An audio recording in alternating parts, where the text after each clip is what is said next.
Jusqu'où va-t-on descendre? Bienvenue chers auditeurs pour cette nouvelle série d'émissions avec Alain Soral. Bonsoir Alain. Bonsoir à toi, bonsoir à tous, bonsoir à Pierre. Voilà, car aujourd'hui nous avons également la joie d'accueillir Pierre Jovanovic. Bonsoir Pierre. Bonsoir à vous tous. Alain, jusqu'où va-t-on descendre était le titre de votre premier abécédaire. Vous posiez alors une question qui n'a pas perdu de sa pertinence, c'est le moins qu'on puisse dire, plus de 20 ans après. Alors jusqu'où va-t-on descendre? On peut décliner la question sur le plan politique, dans l'obscène, le ridicule, la trahison, la maladie mentale, la submersion migratoire, comme disait le président Le Pen. Sur le plan économique et social, vous nous en parlerez aussi, Pierre, avec la désindustrialisation, la misère. On se posera aussi la question de, derrière cette obscénité redoublée, quel est le plan? Quel avenir on peut voir se dessiner et jusqu'où on doit descendre pour, on l'espère, rebondir. Alain, commençons peut-être par la politique française. Le gros marqueur, là, puisque j'ai regardé un peu aujourd'hui, c'est que Bardella gagnerait dans tous les cas de figure à la présidentielle au deuxième tour. Ils ont mis Marine hors jeu. Il y a Bardella qui, malgré son très jeune âge, qui est d'ailleurs, il faut reconnaître, un bon communicant. C'est un peu la marque en fait de tous ces hommes politiques de premier plan depuis des années. Comme le disait notre ancien camarade Poussard, ils sont tous passés par l'atelier théâtre. Et en général, si ce sont des êtres sans aucune épaisseur et avec souvent très peu de culture et même très peu de pratiques politiques sérieuses, notamment de gestion, en général, ce qui fait la différence, c'est que ce sont des bons communicants. On se rappelle comment Marine s'était fait étriller par Macron, notamment lors du premier débat, où elle pensait qu'elle avait une légitimité supérieure, voire même une vision même économique qui était plus cohérente, et elle s'était fait bananer par un type qui s'était révélé très efficace dans la joute verbale. Et là, effectivement, on est sorti d'un public qui est capable de juger, je dirais, sur des critères comme la logique. Vous voyez, on est maintenant sur vraiment de l'émotionnel pur, et il y a des gens qui sont très formés à ça. Il y a d'ailleurs des média traîneurs qui apprennent ça. Et il faut reconnaître que Bardella est un assez bon communicant, il a une certaine répartie, il a une posture qui n'est plus défensive, mais relativement offensive, ce qui est assez malin. Et ils lui ont même récemment, comme je me rappelle quand j'étais aux hautes études en sciences sociales avec les intervenants africains, il s'est fait faire une paire de lunettes de vue. Ça montre bien quand même un certain effondrement, parce que moi je me rappelle quand j'étais aux hautes études en sciences sociales, que tous les Africains qui étaient cooptés par l'université française, qui étaient francophones et qui intervenaient dans ces séminaires, avait systématiquement un attaché-caisse, même si dedans il y avait une pomme, et puis des lunettes de vue et un badge d'ONG. Et en fait, quand je m'amusais à prendre les lunettes de vue de mon voisin, que j'essayais, c'était des verres blancs. C'est-à-dire que c'était pour rendre le type crédible, quoi. Et on a un peu, excuse-moi, on a un peu avec cet effondrement, on a les mêmes marqueurs que les républiques bananières de l'époque d'immédiate décolonisation, tu sais. Donc Bardella est très très bien placé. Ce qui veut dire que ça va très mal d'une certaine manière, parce que moi je crois que les gens qui maîtrisent, qui dominent ce pays, ne laisseront jamais un type issu du lepénisme accéder à la présidence. Et je crois que ça explique tout ce que fait Macron en ce moment pour nous dire qu'on doit aller absolument à la guerre contre la Russie. Ça veut dire que, sachant qu'ils ne peuvent plus empêcher le RN d'arriver aux affaires, alors quand même, ça fait des décennies que ce travail de diabolisation se répète, je pense que ça veut dire, si j'ai un peu de sens politique, qu'il n'y aura pas de présidentielle. Et pour qu'il n'y ait pas de présidentielle, il faut que nous soyons dans une situation de guerre, toujours pareil sur le mode israélien, tu sais, de guerre défensive, tu sais, le syndrome pré-traumatique qui ferait qu'on basculerait dans une situation à la Zelensky, c'est-à-dire état d'urgence, et donc pas d'élection, et donc le pouvoir restant à ceux qui sont déjà aux manettes, avec en plus toutes les implications derrière, de budget de guerre, de sacrifice des Français, etc., où là, je pense qu'on rejoint beaucoup le travail que fait Pierre en ce moment sur, quelque part, la liquidation économique de la France. Je pense que là, j'en ai dit assez pour lancer le débat. Merci Alain. Un point d'étape. Moi, j'ajouterais Oui. là, juste pour compléter ce que vient de dire Alain, le Canard enchaîné, dans son article je crois que c'est cette semaine, ou la semaine dernière, je ne sais plus, que effectivement Jordan Bardella s'est fait offrir sur les fonds, alors je ne sais plus si c'est même pas les fonds du gouvernement français ou de l'Europe, un super média training pour être capable d'affronter comment dire, les réunions, les débats télévisés. Hein, donc ça confirme effectivement les propos d'Alain. Voilà. Mais moi je vois les choses, on va dire, de mon côté, hein, ce qui n'est pas antinomique d'ailleurs. Mais moi, ce que je constate, ce que j'ai constaté brutalement il n'y a pas si longtemps, même si je le chronique depuis quand même quelque temps, c'est en fait une politique d'humiliation totale des Français. Et c'est raccord avec ce qui avait commencé avec le Covid, et notamment avec cette mesure, je pense que vous vous en souvenez, on avait le droit de boire le café assis et pas debout, ou l'inverse, je ne sais plus. Vous voyez, mais techniquement, c'est des mesures vraiment d'humiliation des Français. Et en fait, à un moment donné, j'ai réalisé qu'en fait, ça ne fait que continuer. Alors, je vous ai dressé une petite liste, hein, afin que vous soyez... parce que ça va avec. Et le meilleur symbole, je pense que là, vous l'avez tous vu, c'était d'abord le plug anal Place Vendôme, hein, donc destiné aux Français en disant on vous entube, hein, je reste poli, et surtout à l'occasion je ne sais plus si la FIAC ou je ne sais pas quelle galerie d'art, là il y a 3 semaines, toujours Place Vendôme, donc c'est vraiment très symbolique. Donc ils ont mis une grenouille. Bon alors en anglais, hein, les French c'est les frogs, hein, qui mangent des grenouilles. Cette grenouille était à 4 pattes et manifestement elle attendait le plug anal de l'année dernière. Voilà, c'est une humiliation permanente. Que ce soit de la politique française et que ce soit d'intervenants étrangers. Là, pour le coup, c'est des galeries d'art. Bon, je ne sais pas si c'est de l'art, mais en tout cas, c'est du cochon, quelque part. Voilà. Et en tout cas, l'humiliation, déjà, ça a commencé avec Sarkozy. Hein, donc, l'annulation, les Français avaient dit non à l'Europe, mais bon, ils nous ont remis. Ensuite, c'était les yeux et les mains arrachés des Gilets jaunes, hein, pendant le mouvement qui a littéralement bousculé toute la politique macronienne. Alors, la destruction des services publics, bon, vous le savez, maintenant, pour faire un passeport, c'est 6 mois, hein, et encore, il faut s'inscrire en ligne, et ainsi de suite. Le vol des retraites de Sarkozy, moi, je l'ai montré dans le livre 2008. Les déremboursements de la sécurité sociale par rapport à il y a 15 ans, 20 ans, c'est littéralement un appauvrissement des Français qui continue. Ensuite, l'humiliation des hauts fonctionnaires. Ça, personne ne l'a noté. Hein, parce que Macron, en fait, n'a fait que travailler avec des organismes américains, les McKinsey, etc., enfin, tous les trucs affiliés à la CIA. La fin du corps diplomatique, notamment. Exactement. Là, en plus, oui, la fin du corps diplomatique. Et surtout, le fait de confier nos ambassades ou nos consulats, quand il n'y a pas le budget, ils le donnent aux Allemands. Donc, ce sont les Allemands qui gèrent nos consulats et les délivrances de nos passeports. Alors, ensuite, vous avez quelque chose qui a échappé à tout le monde, la privatisation du loto, enfin de la Française des Jeux. Alors que ça, c'était un truc de bienfaisance. Hein, ça a été lancé après la guerre de 14. Maintenant, ça appartient certainement aux Américains ou Dieu seul sait qui. La suppression... alors, ça, j'en parle très souvent, et j'en ai parlé lors de la conférence avec Youssef Indy, c'est-à-dire qu'il y a plus de 1000 casernes de gendarmerie et de commissariats, et plus de 500 casernes de pompiers qui ont été supprimées en l'espace de 10 ans. Je ne sais pas si vous vous rendez compte. Et après, toute la presse, municipale, provinciale, est remplie de faits divers en disant cambriolage dans tel endroit, alors que vous aviez des régions comme la Lozère où il n'y avait jamais rien, hein, dans l'absolu.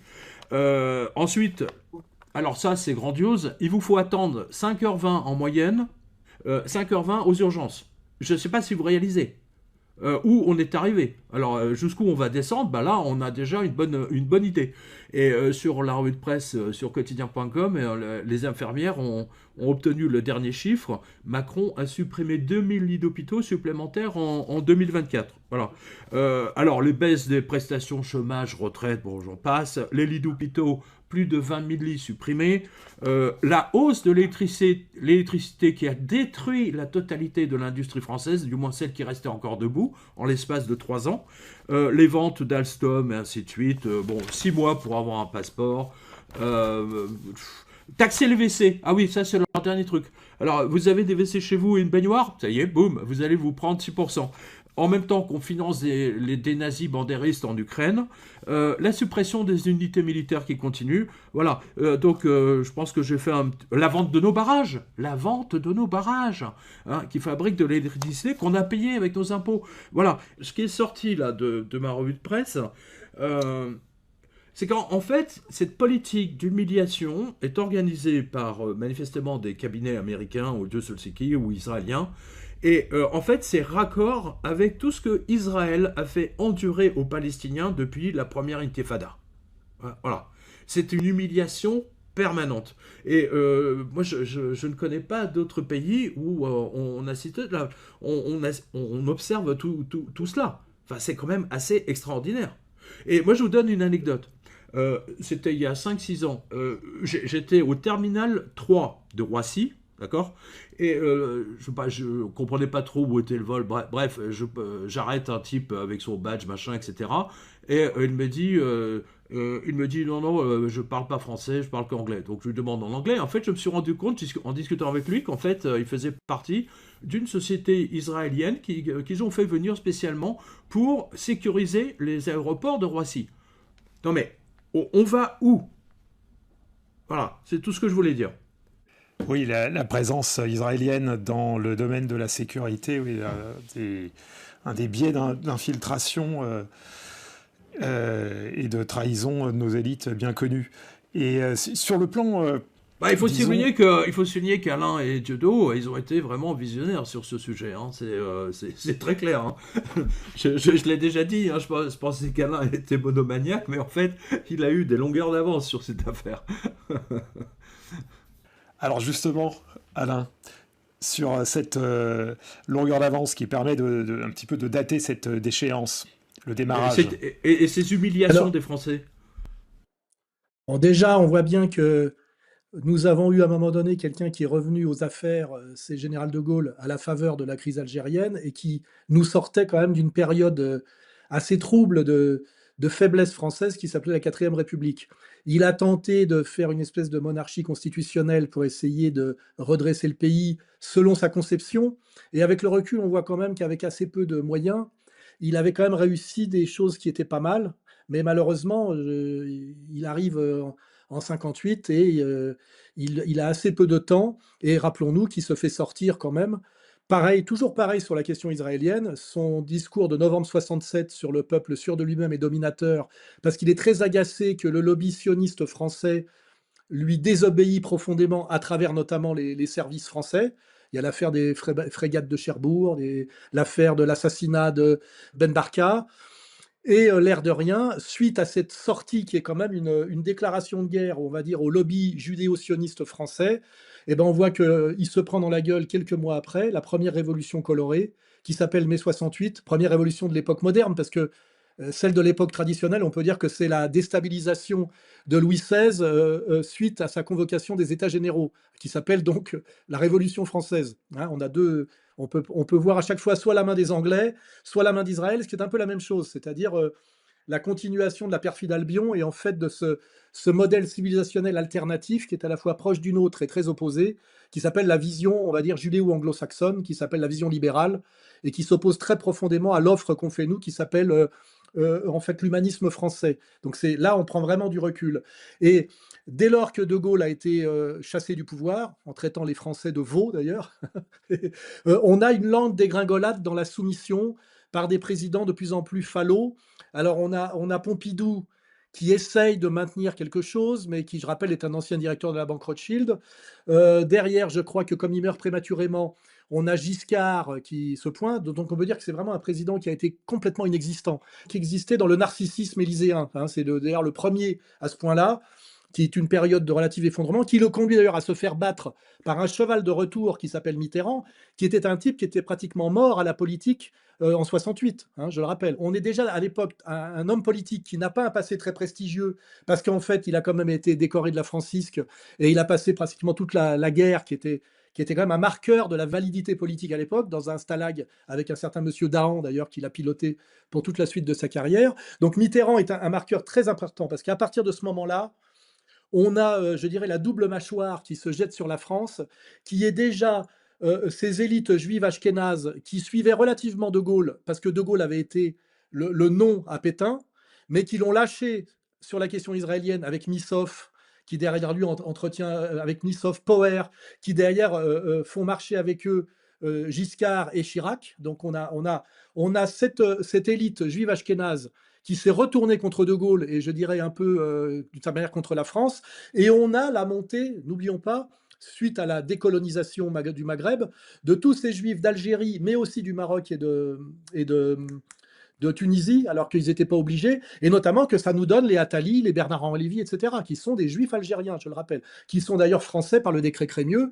Donc on voit bien que là, il y a une double alliance, une alliance double, je vais dire, de gens qui sont très hostiles à la France, ceux qui estiment que finalement De Gaulle a trahi et identifiable à Pétain, et qui sont toujours sur le vieux règlement de compte de la période de l'occupation et de la collaboration, et ceux qui montent d'Algérie et qui ont aussi pas mal de comptes à régler, notamment une grande hostilité à cette France issue de l'immigration qui va correspondre aux accords qu'on a avec l'Algérie de travailleurs migrants, etc. Et donc on est déjà dans un contexte d'un pouvoir politique français très faible et d'une alliance on va dire, de juifs ashkénazes et de juifs maghrébins qui n'ont pas un grand amour de la France et de son histoire. Et rappelons-nous que qu'est-ce que ça donne immédiatement avec l'élection de Mitterrand? Ça donne ce qu'on appelle la réactivation de l'épuration, qui commence par le procès Barbie, et qui met un terme à ce qu'on appelait le roman national, qui avait été imposé par De Gaulle sur son prestige, qui était la réconciliation des Français par rapport, rappelons-nous la phrase de Pompidou, c'est cette France qui ne s'aimait pas, ces Français qui ne s'aimaient pas. Lui avait résisté à ça, c'est-à-dire des pétainistes contre les gaullistes. Et ça, on a une réactivation de ces tensions à travers le premier procès Barbie qui sera suivi du procès Papon et du procès Touvier. Et on a la figure très importante de Badinter qui est déjà là. D'ailleurs, à l'époque, à ses côtés, Roland Dumas, qui après a basculé vers la fin de sa vie. Et on a des gens qui veulent, à la fois, qui sont très puissants en France, face à un pouvoir politique faible et instrumentalisé, et qui veulent régler des comptes, qui ont des comptes à régler. Et à partir de ce moment-là, c'est la dégringolade. Et je rappelle que ça correspond à quelque chose de très important, le passage de l'Holocauste à la Shoah par un film documentaire de Lanzmann, qui est un journaliste français spécialiste du cinéma de la Nouvelle Vague au départ, hein, c'est assez étrange, et qui est le frère du parolier de Jacques Dutronc, donc on a des types assez improbables. Et la Shoah inaugure quelque chose de très important qui vient renforcer la doctrine Paxton, mais non pas venue des États-Unis, hein, diabolisation de la France, mais directement, on va dire, des Juifs de France, et qui est pour nous dire que voilà, la France a une dette éternelle envers les Juifs, pas seulement les Français de confession juive, hein, mais les Juifs quels qu'ils soient, et notamment bien entendu Israël, par la Shoah, et que cette Shoah devient un narratif qui est pratiquement l'idéologie dominante de la France et qui atteint une dimension religieuse, c'est-à-dire avec la loi Guesso, quelque chose qu'il n'est pas question de contester exactement comme il en est des vérités sacrées, hein. On est dans l'ordre de la révélation, et ça oblige tous les Français à baisser la tête, en gros, dès qu'on a envie de critiquer un juif sur quelques sujets que ce soit.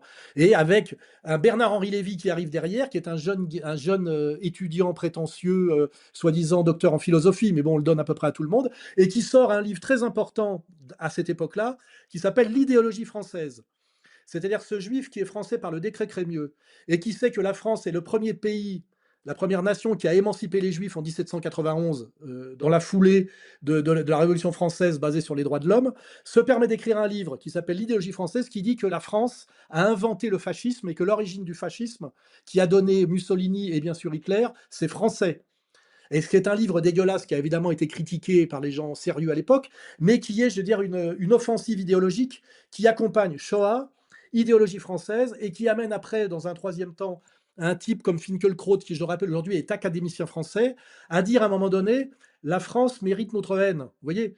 Donc on est vraiment quand on parle d'humiliation, et qu'on fait le lien avec la Palestine, on a à partir de Mitterrand des hommes politiques qui sont entièrement tenus par la culpabilité shoatique, avec en plus une forte dimension de chantage, de corruption et de promotion par la soumission, et qui ont décidé, de diaboliser la France comme un pays qui a une dette morale éternelle et qui est entaché de racisme, parce qu'à l'époque, on fait encore l'amalgame entre le racisme et l'antisémitisme. Aujourd'hui, on ne peut plus avec l'évolution sur la question musulmane, hein. Et rappelons-nous qu'à la même époque, nous avons Julien Drey, qui lui, effectivement, vient du gang juif du Sud, hein, par rapport à ceux qui viennent du gang juif du Nord, qui instrumentalisent la jeunesse d'origine immigrée issue du regroupement familial. Je rappelle d'ailleurs 74-75, gouvernement Chirac sous la présidence Giscard. Au lieu de travailler à l'intégration ou à l'assimilation de cette jeunesse difficilement déjà assimilable parce qu'elle n'est pas européenne, parce qu'elle n'est pas chrétienne, et parce qu'elle vient majoritairement d'Algérie, c'est-à-dire d'un pays qui était encore en guerre avec la France jusqu'en 62. Donc il y a du sang, il y a des tensions. On a une instrumentalisation volontairement négative des banlieues par SOS Racisme, qui à l'époque, ce qui est d'ailleurs l'inverse d'aujourd'hui, on voit la bascule de Julien Drey, consiste à apprendre à ces jeunes Français sur le territoire français que la France est un pays détestable, un pays collabo, un pays raciste, un pays antisémite, et à les pousser systématiquement, d'ailleurs par du soft power, comme l'apologie par Jacques Lang du tag et du rap, à les pousser à la haine de la France et à l'insurrection larvée permanente de ce qu'on appelle la délinquance ethnique des banlieues. Et ça, tout ça, ça monte dans les années 80, et ça s'accompagne à partir de 83 de ce qu'on appelle la politique de la rigueur, où on passe de quinquin, c'est-à-dire d'un socialiste bontin de Lille, donc Lille région minière, à Laurent Fabius, fils de grand antiquaire parisien, grand spécialiste de l'équitation et du saut d'obstacle. Donc on est vraiment sur une gauche bourgeoise juive caricaturale, et qui lui inaugure la politique de désindustrialisation de la France et de faire basculer un pays qui était un pays d'industrie en pays purement de services. Et c'est le début de la dégringolade avec ce phénomène qu'on a oublié, qui est la création fatale de ce qu'on appelle les SDF, qui n'ont rien à voir avec les chômeurs. Tous ces gens qui sont jetés à la rue par la liquidation de tout ce qui est l'industrie du tissu dans le Nord, et aussi de l'acier et du charbon, et qui sont jetés dans la rue avec la création, n'oublions pas, par la complicité de Rocard, de ce qu'on appelle à l'époque le RMI, qui est de faire payer la mise au rebut et la clochardisation de ces populations entières par le salariat de ceux qui ont encore du travail, je rappelle.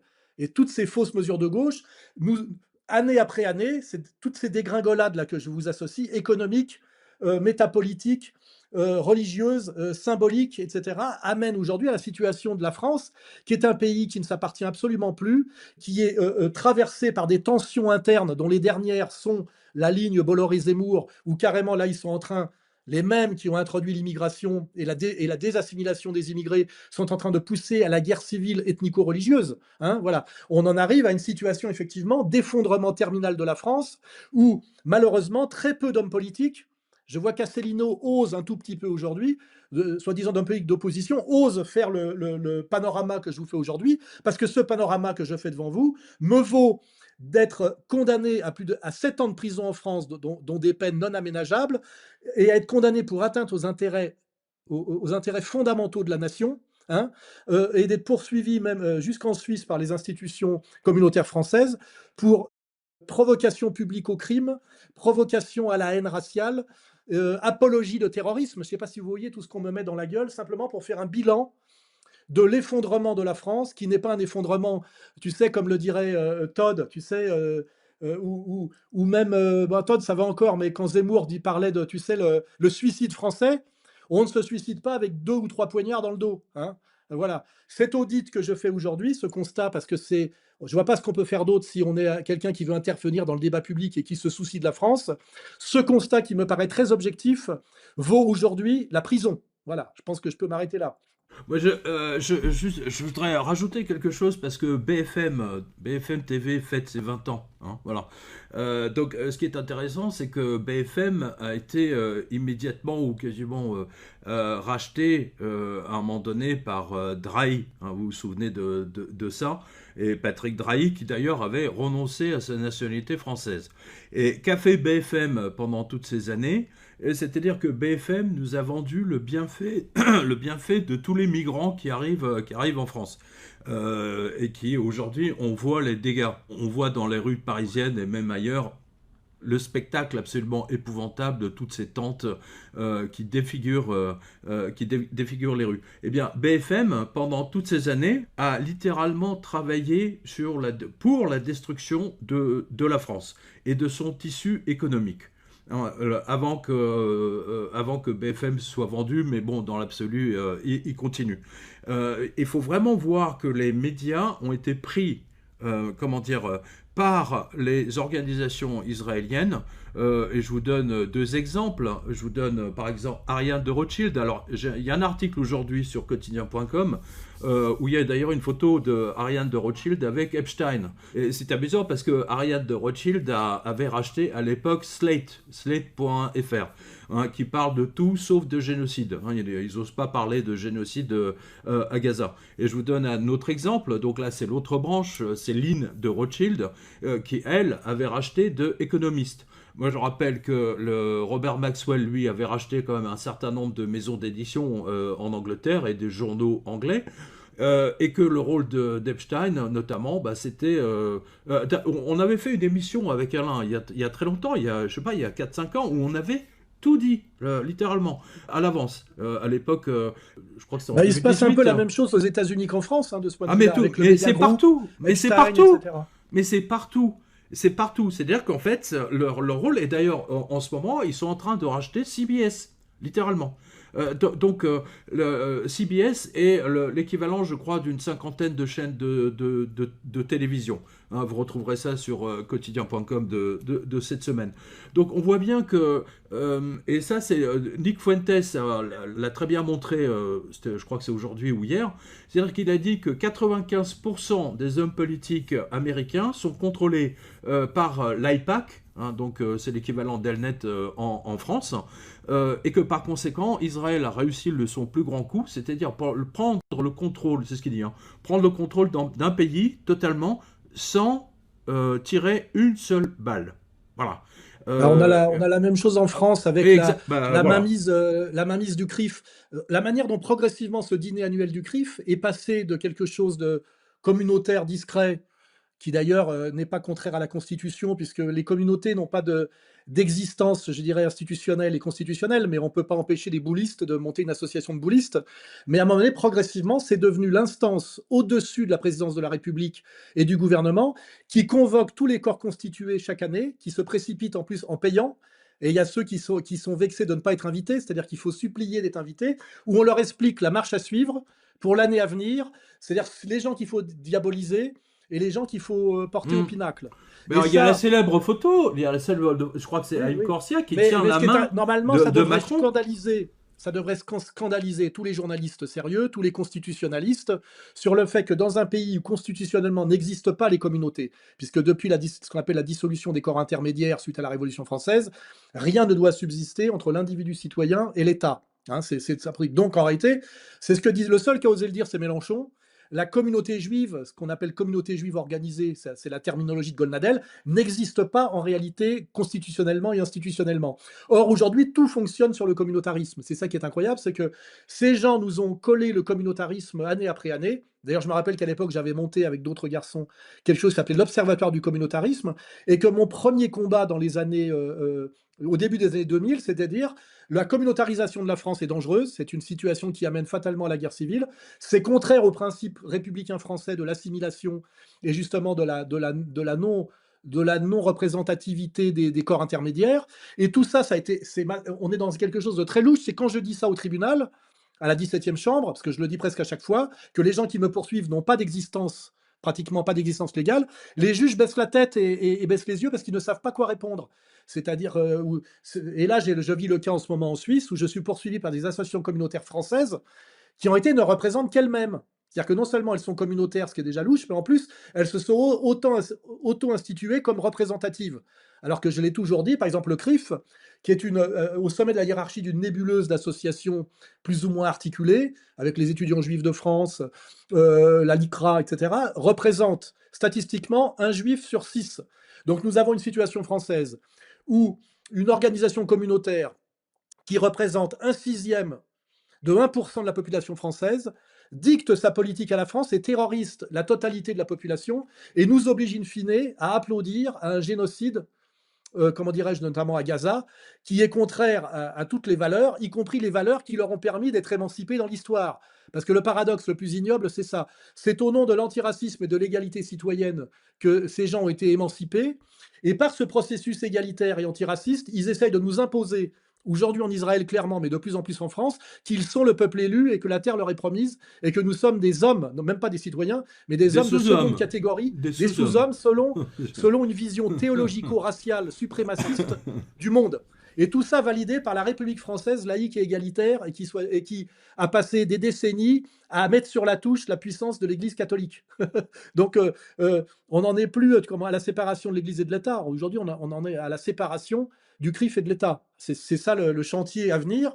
Et je pense que ce constat est totalement lié à ce processus d'humiliation, bien sûr, parce qu'il faut en permanence, pour que le Français ne se révolte pas, lui maintenir la tête dans l'humiliation, tu sais, dans la stupeur et tremblement, sur le principe de l'empereur du Japon. C'est-à-dire que les gens ne doivent plus oser seulement penser, pouvoir répondre aux sorties d'Attali quand il vous dit que la France est un hôtel, ou à l'arrogance d'un Bernard-Henri Lévy dont on ne comprend pas le magistère moral et la présence constante depuis 50 ans, notamment à la tête de Arte, au niveau d'une instance, la surveillance éthique, je crois, de la surveillance éthique de Arte, et que Arte a même changé son code du travail interne pour qu'il puisse être encore à la tête de ce truc-là, alors qu'il a depuis longtemps dépassé l'âge de la retraite. Les soirées thématiques Arte, c'est validé par Bernard-Henri Lévy. Oui. J'aimerais qu'on explique quelle est la légitimité de ce type, qui, je le rappelle, est un fauteur de guerre permanent depuis la fin des années 70. Ça s'appelle la guerre sans l'aimer, son truc. Mais c'est surtout la guerre sans la faire et pousser les autres à la faire. Et là, on a aussi une espèce de... Et surtout quand on pense que BHL, et je me souviens très bien de son article dans Paris Match, qui est allé en Ukraine pour nous vanter les mérites de tous les nazis ukrainiens qui ont exécuté tous les juifs pendant la guerre. Mais on est dans l'absurde le plus total. Ça montre à quel point BHL est un vendu. Gaza nous a fait comprendre quelque chose, et l'Ukraine aussi, c'est qu'en réalité, et puis surtout la France avec l'évolution du RN de Marine, et puis aujourd'hui Bardella qui est validé par Meir Habib, je rappelle qu'aujourd'hui Bardella était validé par Meir Habib, c'est qu'en réalité, le problème c'est pas de savoir si t'es nazi, c'est de savoir si t'es nazi pro-sioniste ou anti-sioniste, c'est tout. Si t'es nazi pro-sioniste, et je rappelle que quand on parle d'Israël, c'est l'État juif. À défaut d'avoir une constitution, l'État juif a comme constitution par défaut la Torah. Qui est à la fois son système de valeurs et ses frontières. C'est-à-dire que c'est un pays sans constitution et sans frontières, dont la constitution de fait est la Torah. Il suffit de la lire. On a Youssef Indy qui fait un énorme travail pour nous dire quand même quel est le contenu objectif lu par un laïc, on va dire, ou un athée, de qu'est-ce que raconte l'Ancien Testament. C'est quand même une entreprise de conquête et de purification ethnique au nom d'un Dieu vengeur qui a dit à un groupe de paranoïaques, en gros, que chez toi, c'était chez eux. Je rappelle que la terre promise n'est pas la terre des ancêtres. C'est une terre qu'on vole à son légitime propriétaire, parce que quelqu'un qui arrive, qui est un paranoïaque, agite un bouquin qu'il a écrit lui-même, ou qui dit « Dieu m'a donné ta terre ». J'ai imaginé et ça donne la réalité palestinienne depuis 1947. Et ce qui est obscène, c'est qu'en plus, on s'étonne après que les Palestiniens soient un peu énervés. Essayons de nous mettre à leur place, comme dirait l'autre. Donc voilà, on est dans ce contexte généralisé d'une France qui est occupée, mais si elle était occupée par des élites qui, comme à un moment donné, quand on perd la guerre des Gaules, en 50 ans, la France est passée de Celtes, avec une organisation celte, à une organisation romaine. Et en fait, ça s'est assez bien passé parce que ça correspondait à une élévation sur le plan civilisationnel, on peut le dire comme ça. Mais aujourd'hui, ces élites qui dominent la France ne dominent pas la France pour son bien, parce que sinon, moi, les élites, je suis pour qu'il y ait des élites. Ils font un travail totalement inverse. Ils font un travail de parasitisme, de pillage et de destruction à tous les niveaux, de destruction morale, je l'ai dit, morale, logique, économique. Et ça, la question, c'est jusqu'à quand ça va encore continuer avant qu'il y ait soit un sursaut, soit, comment dirais-je, une disparition d'une certaine manière. En fait, l'alternative à moyen terme aujourd'hui, pas à long terme, à moyen terme, c'est le sursaut ou la disparition. Voilà. Alors, justement, en ce qui concerne le sursaut, pour l'instant, pour ma part, j'ai pas l'impression, enfin, je l'espère, mais j'ai écouté, alors je crois que c'est le militaire suisse ou un général, c'est Jacques Beau, je crois. Et en fait, il a constaté la même chose que nous, suite au discours de ce général au congrès des maires. C'est-à-dire qu'en fait, depuis le Bataclan, et très précisément depuis le Bataclan, le peuple français est maintenu par les médias dans une cocotte minute avec un terrorisme médiatique. Alors, un coup, c'est vraiment les terroristes, musulmans, bien entendu. Ensuite, c'est le terrorisme énergétique. Hein, rappelez-vous, vous aurez plus de gaz, achetez des bouteilles de gaz d'avance, il y aura plus d'électricité. Au mois de décembre, les Français ne pourront plus chauffer, pas assez de centrales nucléaires, je sais pas quoi. Hein, c'est pas si vieux que ça, c'était il y a 3 ans. Ensuite, un terrorisme météorologique, c'est-à-dire que depuis quelque temps, on a en permanence... on voit littéralement il va faire froid genre -5, ça y est, c'est une alerte nationale, alerte inondation et je ne sais quoi. Un terrorisme économique avec tous les licenciements moi que je vois passer, mais c'est absolument effrayant. Moi, je ne sais pas combien de suicides cela crée au passage. Ensuite, le terrorisme médiatique sanitaire, bon, on l'a tous vécu, le sécuritaire, hein, c'est-à-dire tout ce qui est carte d'identité digitale, monnaie digitale, vous ne pouvez pas, si vous voulez payer quelque chose, 1 500 €, non, il faut le déclarer. Et tiens, je vous donne un exemple. Maintenant, quand un Français va aller à la pêche, que ce soit en mer ou sur une rivière, eh bien, il va falloir qu'il déclare les poissons pêchés. Et ensuite, bien entendu, le terrorisme médiatique militaire. Et on l'a vu il y a 3-4 jours avec ce général qui nous explique que les Français doivent se préparer à perdre leurs enfants. Si notre pays flanche parce qu'il n'est pas prêt à accepter de perdre ses enfants, parce qu'il faut dire les choses. Si on n'est pas prêt à ça, alors on est en risque. Non mais attendez, mais c'est tout à fait extraordinaire. Et ça, ça nous est vendu essentiellement par des élites, notamment de l'Union européenne, parce qu'il y a malheureusement, il n'y a pas que la France, dont on constate qu'ils ont pratiquement tous aucun enfant. Donc il y a quand même des marqueurs. Oui, c'est ça. Assez incroyables. Exactement. Ils n'ont pas d'enfants. Très peu de familles, je dirais, fonctionnelles, traditionnelles, avec un homme et une femme, parce que pour faire des enfants, il faut un homme et une femme. Hein. Je rappelle quand même, c'est une loi de la nature. Et des enfants, les enfants étant l'obligation de se projeter dans l'avenir. Et donc c'est la responsabilité politique passe par les enfants. Et on a donc à la tête de l'Union européenne, comme par hasard, parce que c'est au-delà de la France, que des irresponsables structuraux, et qui nous vendent le fait qu'il va falloir aller tuer nos enfants pour, soi-disant, faire une guerre à la Russie qui nous menacerait de nous attaquer. C'est-à-dire qu'il y a la même logique que pour Israël, qui n'a fait que des conquêtes de territoire depuis qu'elle existe, par des guerres préventives. Rappelez-vous d'ailleurs Kouchner, le devoir d'intervention humanitaire, le droit d'intervention humanitaire. Le médecin sans frontières. Oui, mais c'était déjà la même boutique. Donc c'est le devoir, le droit. Devoir d'ingérence. Le droit d'ingérence humanitaire qui finit en devoir d'ingérence militaire. Et c'est toujours aller casser la gueule à des pays du tiers-monde, à faire du néocolonialisme au nom de se protéger ou intervenir avant que. Et en fait, toute la logique qui est profondément biblique, hein, est une logique paranoïaque qui consiste à dire je sens de la haine chez cette personne et je l'attaque parce que je sens qu'il pourrait m'attaquer plus tard. Vous voyez ? Et là, on est dans une démarche, comment dire, de psychopathologie paranoïaque qui est devenue une idéologie dominante. Hein, la guerre préventive. Et là, nos dirigeants, alors que les Russes envoient tous les signaux pour dire qu'ils n'ont aucun besoin ni aucune intention d'envahir l'Europe occidentale, en fait, non seulement on fait tout pour les pousser à intervenir militairement pour réduire la pression des bases de l'OTAN à leurs frontières, mais en plus, quand ils sont obligés de faire le minimum, c'est-à-dire qu'a fait Poutine, qui a attendu quand même de 2014 à 2022 pour venir en aide à en réalité, ses concitoyens du Donbass qui étaient martyrisés, on dit, voilà, c'est Staline qui revient, Poutine veut reconstituer l'URSS et envahir l'Occident, alors que même à l'époque de la guerre froide, les grands spécialistes américains, comment dirais-je, de la CIA. J'ai vu une vidéo d'ailleurs récemment du témoignage d'un des créateurs de l'OSS qui avait 102 ans et qui a fait un mea culpa avant de mourir. Et il a dit toute notre paranoïa sur le fait que l'URSS voulait envahir l'Europe occidentale était fausse, due à cause de la folie des frères Dulles à l'époque. Et les Russes n'en ont jamais eu l'intention. Et cette paranoïa nous a poussé, avec d'énormes budgets d'argent inutiles, à sacrifier des tas et des de gens pour aller déstabiliser des pays. Et il dit notamment, si on n'était pas allé foutre en l'air Mossadegh en Iran, aujourd'hui l'Iran ne serait pas une théocratie chiite. Et on a exactement, alors qu'on a déjà le précédent historique pour le juger, on sait que Staline avait passé un pacte après la Deuxième Guerre mondiale de partage de l'Europe, et qu'il avait non seulement aucune intention d'aller au-delà du rideau de fer, mais que même il empêchait les partis communistes italiens et les Français de faire plus que de l'opposition politique à l'intérieur d'un régime libéral. Il a d'ailleurs, je rappelle que c'est l'URSS qui a sauvé De Gaulle au moment de mai 68. J'ai un texte dans mon dernier livre qui l'explique, pour ça qu'il est allé à Baden-Baden voir Massu pour discuter directement avec les généraux russes qui étaient à Baden-Baden.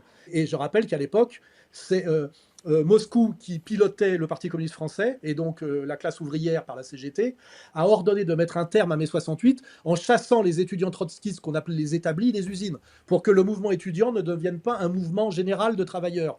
Et ça veut dire qu'à l'époque, non seulement l'URSS n'a pas profité de mai 68 pour faire une déstabilisation communiste, ça c'est la lecture des abrutis d'extrême droite, mais c'est l'URSS qui a sauvé De Gaulle en se servant du Parti communiste français. Pourquoi d'ailleurs? Parce que De Gaulle était l'emmerdeur du clan atlantiste, et que c'est d'ailleurs Staline qui avait favorisé le fait que De Gaulle soit dans le camp des vainqueurs à l'époque du partage des quatre, alors que c'était vraiment, c'est le génie de De Gaulle d'avoir réussi à obtenir ce bénéfice, alors que vraiment la guerre, on n'avait pas spécialement brillé. Mais il faut bien comprendre que c'est les Américains qui ont essayé de virer De Gaulle en 68, et que c'est les Soviétiques qui l'ont sauvé. Et ça, je vous garantis que tous les gens qui ont une profonde culture historique de l'époque et qu'on le recul et qu'on l'accès aux documents, c'est pour ça d'ailleurs que le général Massu n'a jamais dit pourquoi De Gaulle, en plein mai 68, était venu lui rendre visite à Baden-Baden, parce que c'était celui qui pouvait mettre directement en contact De Gaulle de façon très discrète avec les élites soviétiques. Et ça, c'est dans mon dernier livre, Plus contumeur, et c'est absolument validé par tous les gens qui ont un certain recul historique. Et c'est pour vous dire que aujourd'hui, nous vendre en 2025 le narratif que Poutine est le nouveau Staline qui veut envahir l'Europe occidentale, c'est pas seulement débile, c'est une escroquerie intégrale. Et ce qui est dramatique, bon, Macron est un psychopathe. Vendu par Glucksmann.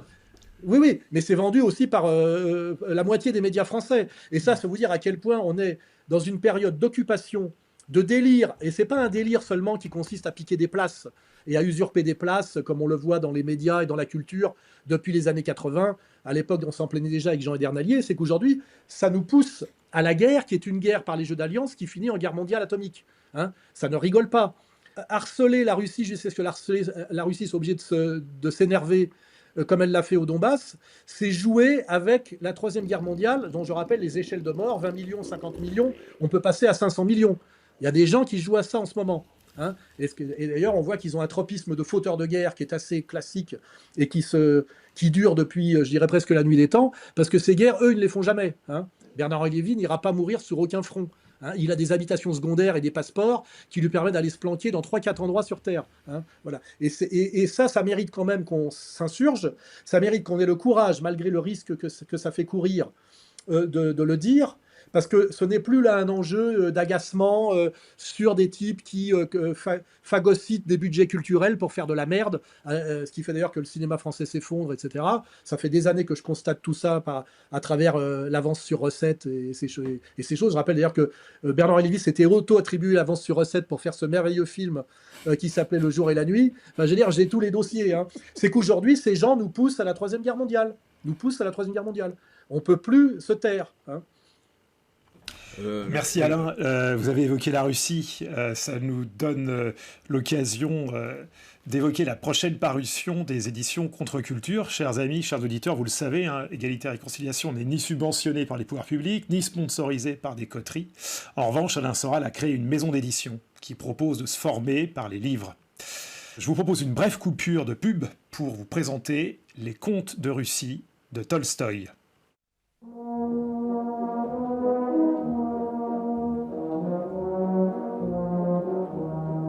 Il fut un temps où l'on apprenait la vie non pas dans les manuels, mais dans les histoires. Ces récits simples, transmis au coin du feu, portaient plus de vérité que bien des traités modernes. Les contes de Russie de Léon Tolstoï, écrits à la fin du XIXe siècle, appartiennent à cette tradition populaire qui enseigne sans pontifier. Sous le voile du merveilleux, c'est tout un peuple qui parle. Sa sagesse, ses doutes, sa foi, ses rires. On y retrouve les voix du paysan, du moine, du voyageur, du simple d'esprit, et au fond, la voix de l'humanité tout entière. Tolstoï écrivait pour les enfants, mais pensait aux hommes. Il savait que le cœur de l'enfant n'est pas une page blanche, mais un terrain sacré, celui où se plante la graine du bien et du vrai. Ces contes sont faits pour nourrir cette graine. Ils enseignent la patience, le discernement, la charité, vertus simples mais fondatrices. Et surtout, il rappelle que le mal ne se détruit jamais par le mal, mais par la compréhension, par le pardon, et par la vérité intérieure. À travers la figure du moujik, du filleul, de l'ermite, le lecteur découvre une sagesse patiente, héritée des siècles, où chaque geste de la vie ordinaire devient symbole de la condition humaine. Ces contes nous parlent d'humilité face au mystère du monde et de la force tranquille de ceux qui refusent le mensonge. Tolstoï y dépeint l'homme face à lui-même et c'est pourquoi ces récits, bien qu'écrits pour le peuple russe, parlent aujourd'hui à tous les peuples. Dans un monde saturé d'écrans et d'opinions, où la jeunesse peine à distinguer l'essentiel de l'éphémère, ces contes offrent une respiration. Ils rappellent à l'enfant qu'il n'est pas un consommateur, mais un être de raison, de sens, de destin, et à l'adulte qu'il n'a pas seulement le devoir d'instruire, mais celui, plus noble encore, d'éveiller. Transmettre ces récits, c'est renouer avec la chaîne des siècles, c'est faire entendre la parole d'une Russie paysanne, spirituelle, fraternelle, celle qui précède les idéologies et les machines. C'est rappeler que toute civilisation tient par ses contes, par les images qu'elle grave dans le cœur des enfants. Les contes de Russie sont un pont entre les âges, un héritage de foi et de bon sens, un appel à la douceur dans un monde de fer. À ceux qui croient encore qu'on peut instruire sans désenchanter, éveiller sans asservir, ce livre s'adresse comme une prière, non pas pour fuir le réel, mais pour mieux le comprendre et y demeurer humain. Pour ce nouveau volume de la collection L'Imaginaire européen, les éditions Contre-Culture ont demandé à Marie de créer non seulement une couverture, comme pour les volumes des précédentes Fables de La Fontaine, de la Divine Comédie de Dante, des Contes de Perrault, mais aussi 33 illustrations originales pour ces contes. Travail superbe pour ce livre de garde et cette collection placée sous le signe de la transmission.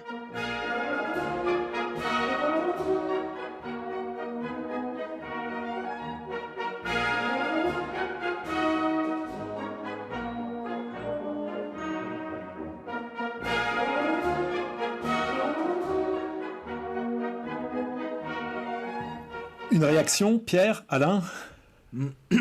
Bah, ça fait partie de ces très beaux livres qu'on est capable de faire. C'est le livre de Noël, quoi. Oui. Ouais, bah, n'oublions pas quand même que voilà, on est éditeur et qu'on essaie de faire des livres de garde et qu'on essaie quand même, à une période où les gens lisent de moins en moins, ce qui est très inquiétant, d'offrir cette possibilité aux gens de renouer avec l'intelligence qui passe par le livre. Pierre est un écrivain, je suis aussi un écrivain, enfin un auteur. On écrit des livres et on vérifie que notre pensée est un peu structurée et qu'elle vaut la peine d'être transmise, en général, quand on passe de l'oral à l'écrit. D'ailleurs, c'est pour ça qu'il y a beaucoup de gens qui parlent et peu de gens qui écrivent, parce que souvent, quand tu commences à noter ce que tu penses et à te relire, tu te rends compte parfois que ça vaut peut-être pas la peine d'aller réveiller les gens et qu'il vaut peut-être mieux se taire. Pierre? Publier des livres, c'est l'un des plus beaux métiers du monde, avec la médecine, je pense, parce que c'est de transmettre le savoir. Le souci aujourd'hui, et Alain est bien placé pour le savoir, c'est que le nombre de librairies a été divisé par 3 ou 4, je pense, en l'espace de 20 ans. Et qui plus est, on est passé, depuis 1976, on est passé de l'ère de l'écrit, d'une civilisation de l'écrit, à l'ère de l'image. Et donc, là, on le voit, c'est vraiment très très net. Et Dieu merci, donc, lors de la conférence avec Youssef Indy, organisée par ER à Nancy, on a quand même vu que, Dieu merci, il y a encore des personnes en France qui tiennent au livre. Mais je ne sais pas combien de temps ça va tenir. Et le rôle, justement, enfin notre rôle en tant qu'écrivain, c'est justement de faire venir grâce à nos vidéos, grâce à nos émissions, à faire venir des jeunes. Et on les voit justement dans les dédicaces et les conférences.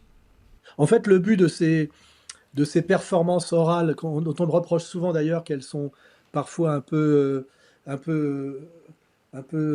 emphatiques, c'est d'amener au livre. Moi, ma crédibilité, c'est parce que je dis lisez comprendre l'Empire, lisez comprendre l'époque, lisez vers la féminisation, même si je peux déraper un peu parfois et me faire plaisir, et on peut me le reprocher.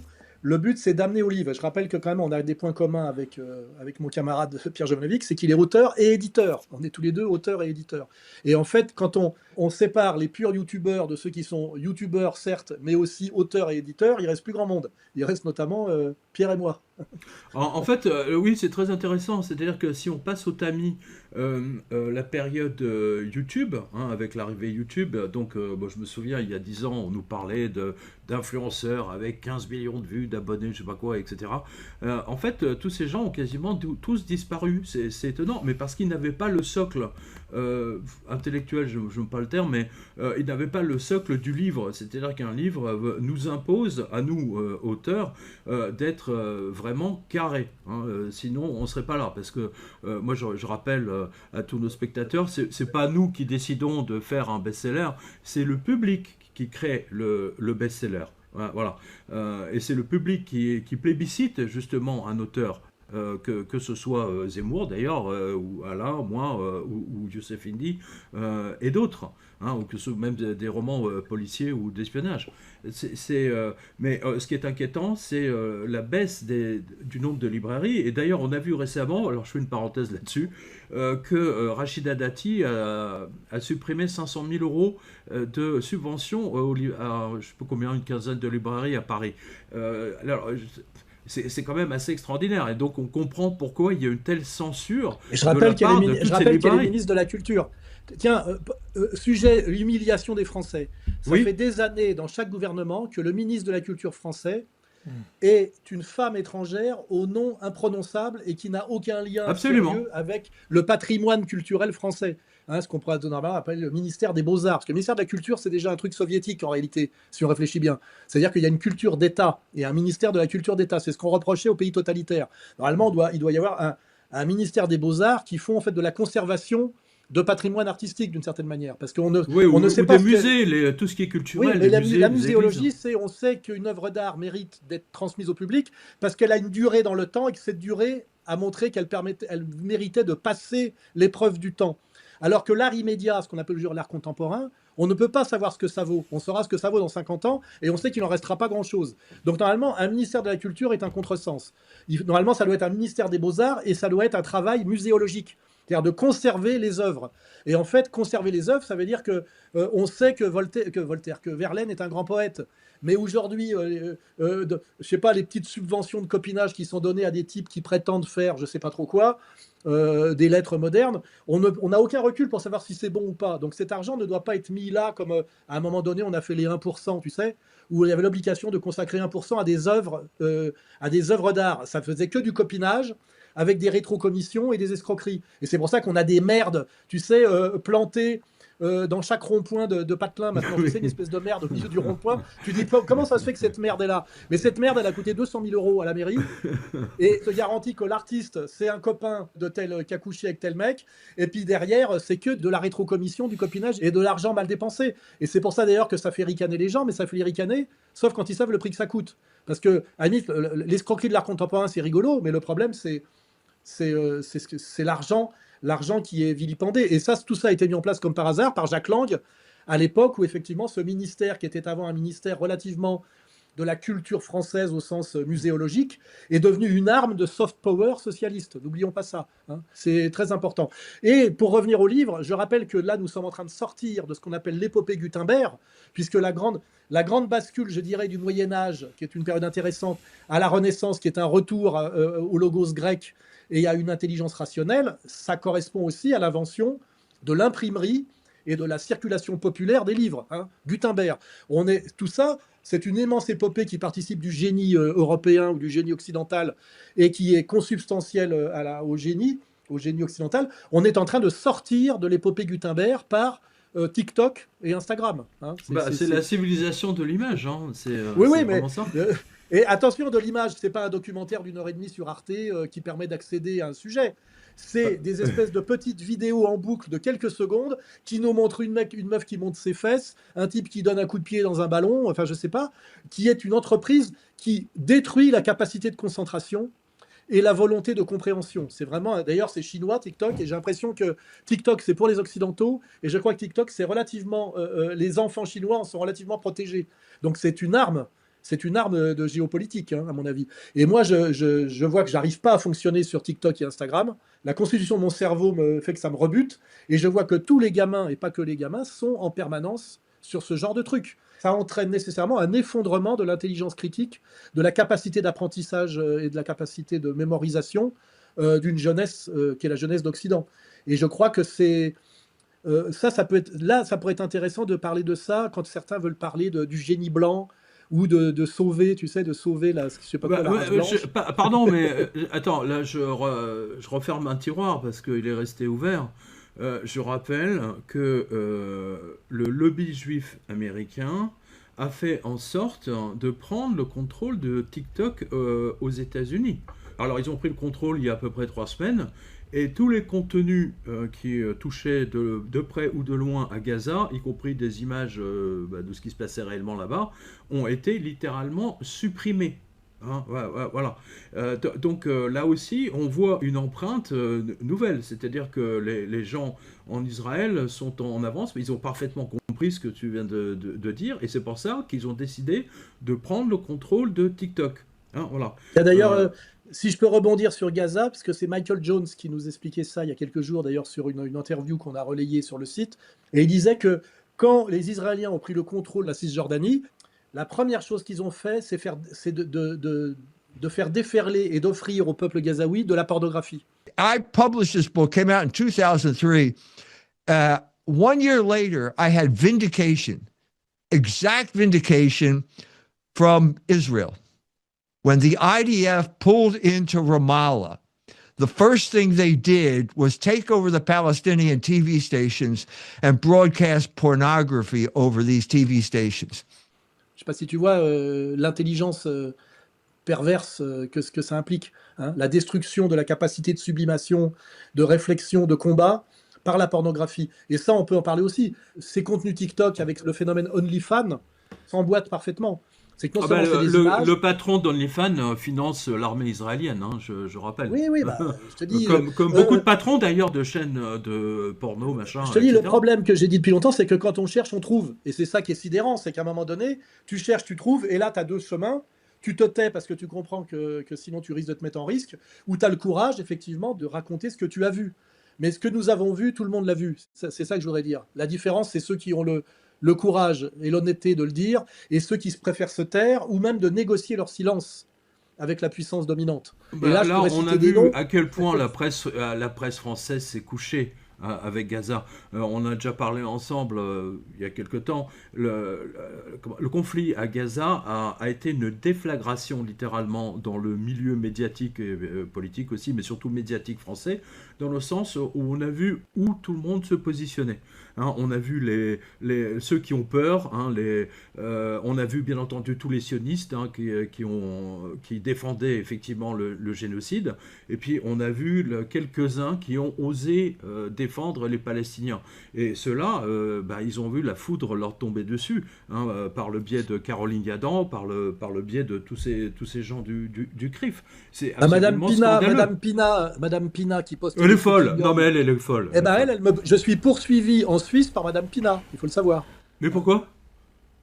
Parce que j'ai un jour commenté un tweet où elle disait, tu sais, que les enfants palestiniens, quand ils mouraient, c'était pas pareil quand c'est des enfants juifs. Oui, je me souviens de ça. Oui. Céline Pina. Ceci étant, il y a sans doute de la pédagogie à faire sur le fait que le crime contre l'humanité, le crime de guerre, c'est pas une question de degré, c'est une question de nature. Autrement dit, une bombe qui explose et qui va détruire et qui va faire des dégâts collatéraux tuera sans doute des enfants. Mais ces enfants ne mourront pas en ayant l'impression qu'en face d'eux, l'humanité a trahi tout ce qu'ils étaient en droit d'attendre. Eh ben moi j'ai dit, j'ai posté un commentaire parmi des centaines d'autres qui était, on est vraiment chez les fous, il est temps de mettre ces gens-là hors d'état de nuire. Eh ben elle me poursuit au tribunal suisse pour provocation au crime et à la haine. C'est dans le dossier qui me vaut d'être au tribunal en Suisse en ce moment. Madame Pina. Hein, elle a honte de rien. Elle a honte de rien. Non, mais je vous dis, ces gens-là sont en train de passer en force. C'est même pas honte, c'est que non seulement ils produisent un génocide en Palestine, mais ils le produisent au nom de valeurs religieuses qui nous disent bien qu'ils sont le peuple de la lumière et que les autres sont des sous-hommes. We are the people of the light, they are the people of darkness, and light shall triumph over darkness. In joint forces and a profound belief in our justness, a profound belief in the eternity of the Jewish people, we shall realize the prophecy of Isaiah. Mais ils menacent de procès il menace de procès dans les nations soi-disant républicaines et laïques d'Europe. Il menace de procès systématiquement quiconque montre du doigt qu'on est passé dans la folie meurtrière. C'est-à-dire que c'est vraiment une stratégie. C'est à partir du 7 octobre, se sont enclenchés par l'Organisation juive européenne et des associations comme ça, qui ont 50 avocats bénévoles en permanence à leur service, des persécutions par des plaintes, parce qu'en fait, on n'a pas cet instinct, nous, de porter plainte chaque fois qu'on est menacé de mort sur X ou insulté. Et eux, ils font un travail systématique, qui est un travail d'intimidation et de terreur de quiconque ose commenter ou critiquer le génocide qu'ils sont en train de faire. Et tout ça, a été monté en même temps. C'est successif au 7 octobre. C'est-à-dire qu'à partir du 7 octobre, qu'ils ont vu venir, c'est un peu du Pearl Harbor, ils ont décidé de finir de nettoyer Gaza en attendant de s'occuper vraiment de la Cisjordanie.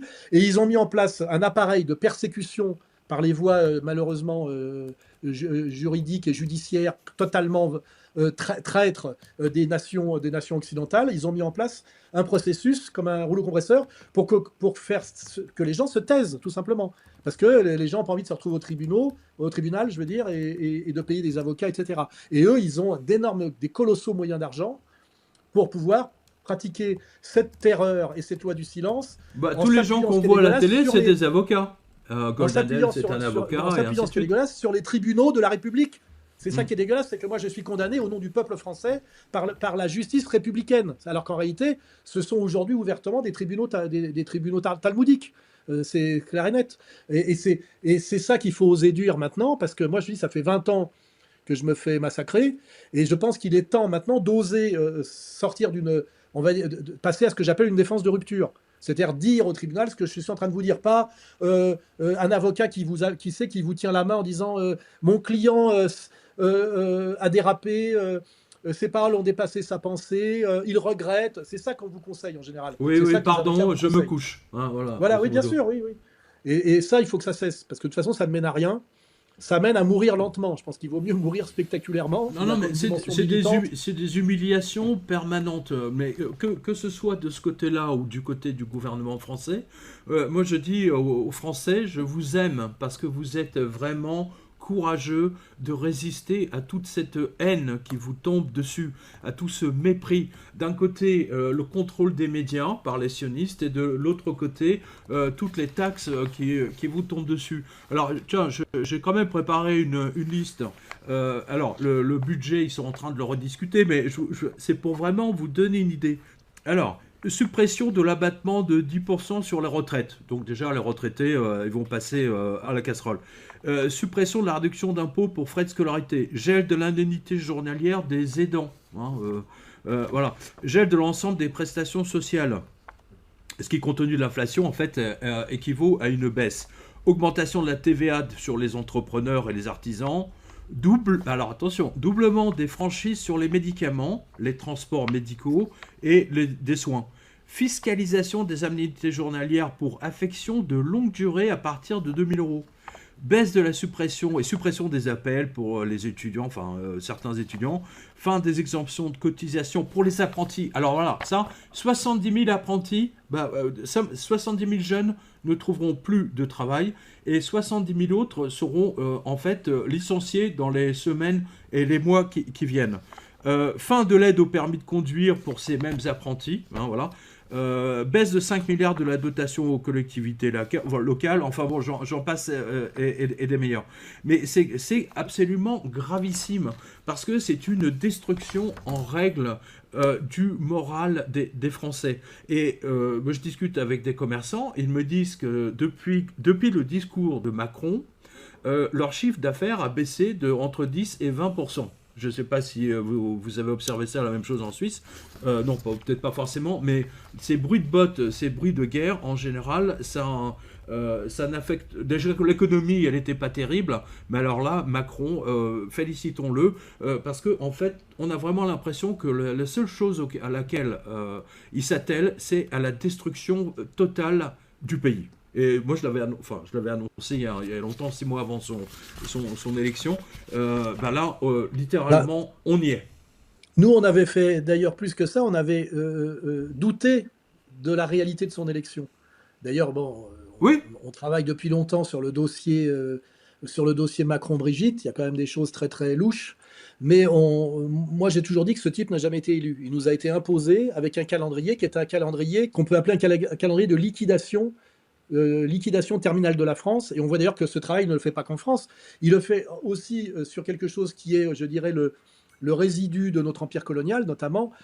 Il a aidé à nous faire chasser d'Afrique, alors qu'on avait encore une certaine présence en Afrique.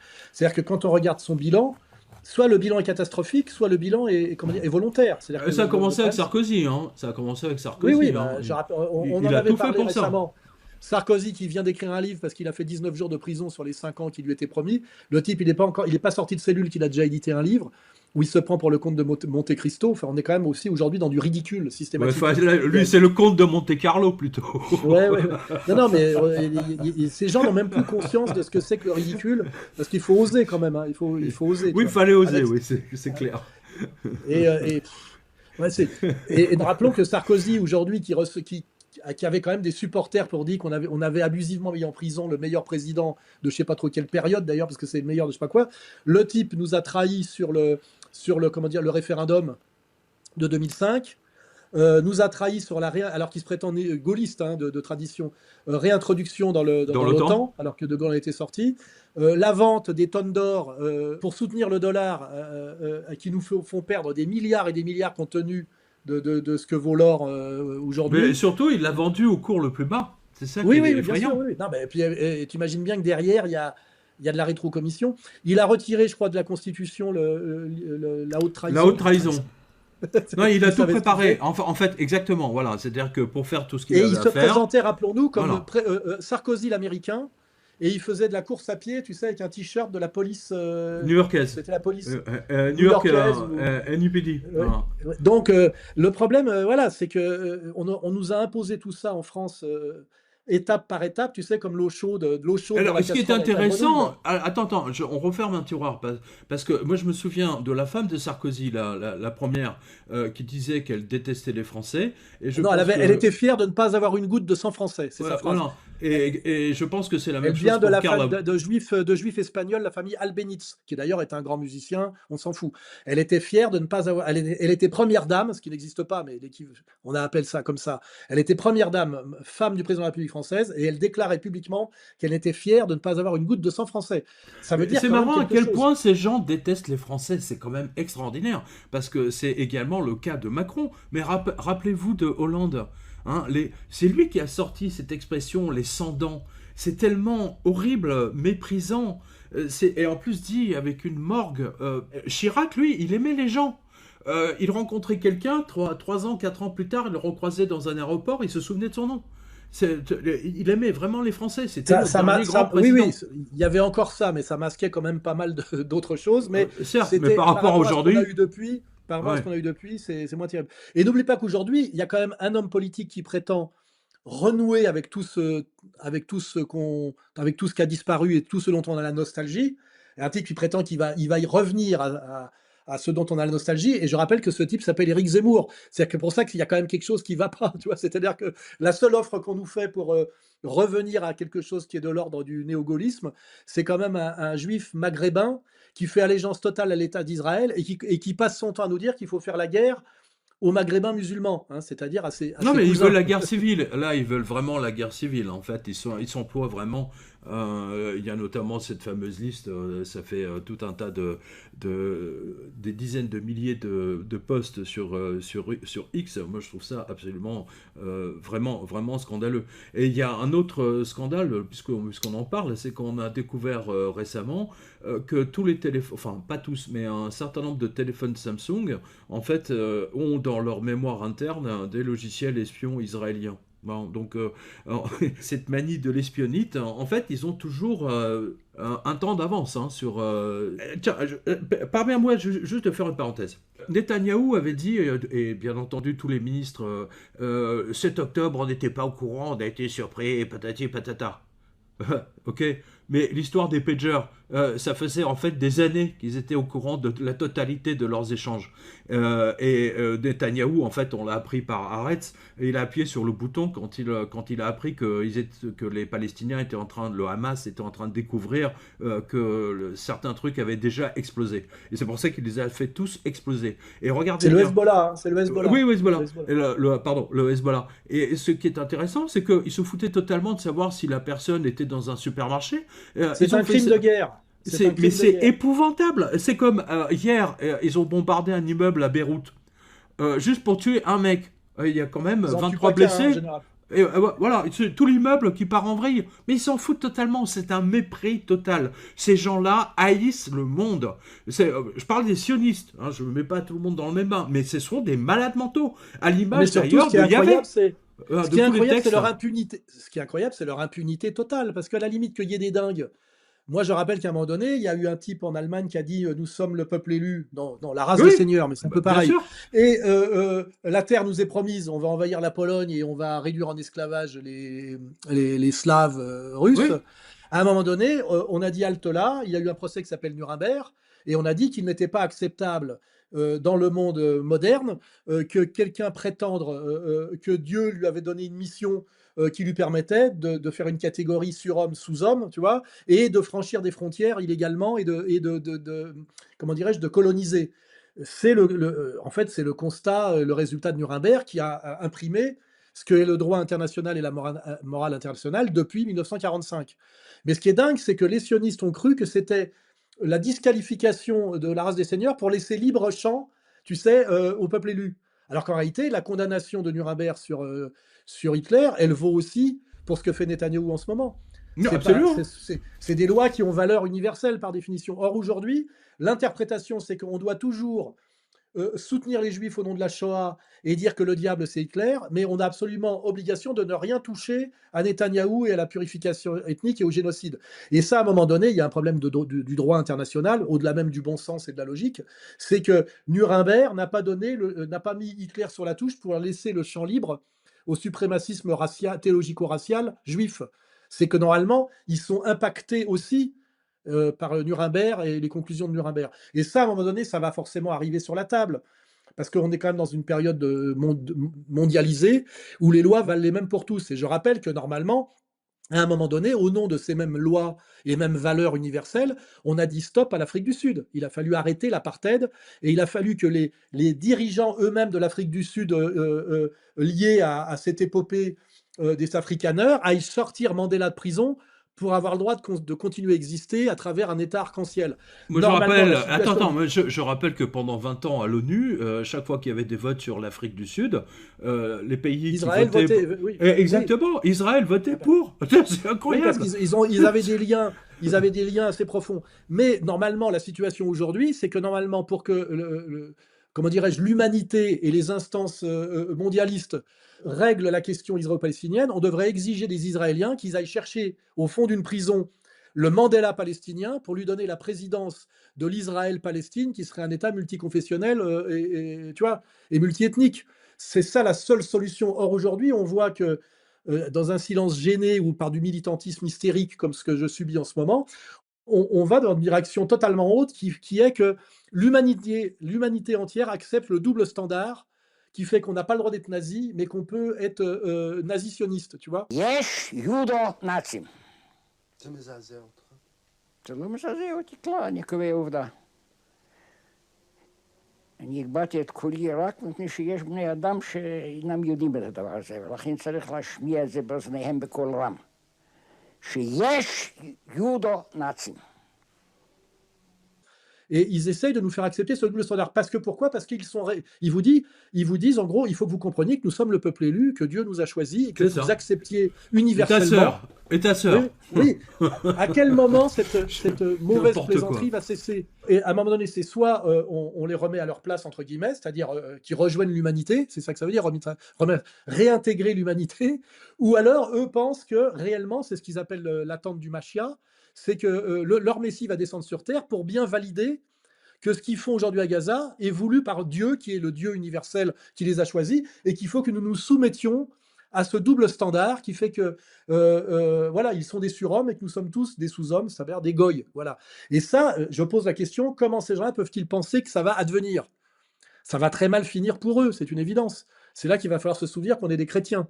Il va falloir bien séparer le bon grain de l'ivraie pour ne pas mettre, comment dirais-je, sur le dos de tous ce que j'appelle les juifs du quotidien, ce qui est en train de se passer en ce moment, parce que là, on est à la veille, en réalité, d'une énorme colère mondiale. C'est pas une colère allemande ou polonaise ou cosaque.